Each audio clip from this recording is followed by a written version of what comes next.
si na kasat lain to pa na inahon mo sa krosa ka mo na ting hontan zawa avak na galte ahidam ka hita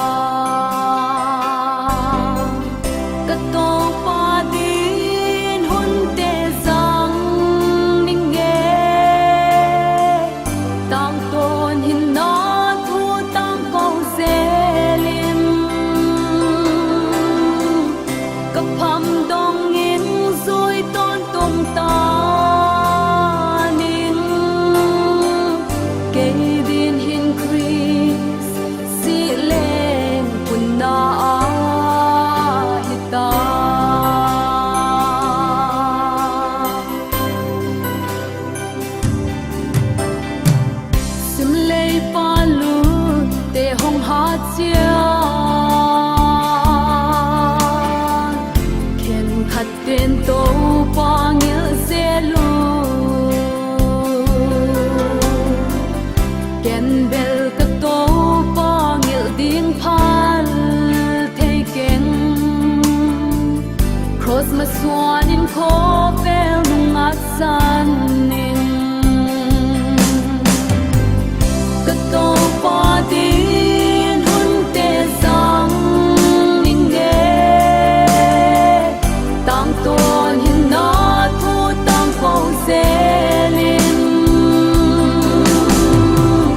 cấp hầm đông in rồi tôn tung ta nin kê din hin Chris si lên kun na hita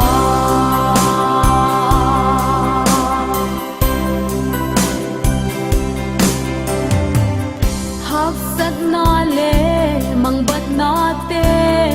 a zong kun teng in cross pon ka sui di bel tak le mon tak pathian hoi o tang to na ding in nang a hi den tang tô qua tin hun te sang ning nghe tang tôn hin na thu tang câu xe linh cấp hầm đông in rồi tôn tung ta nin kê din hin Chris si lên kun na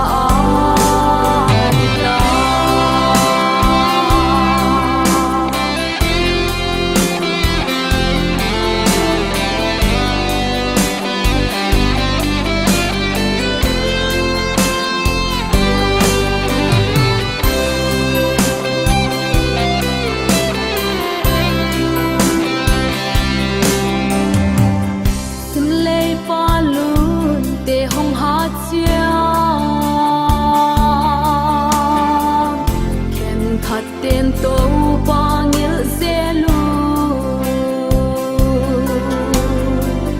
Ken bel ka tô qua nghĩa tiếng pal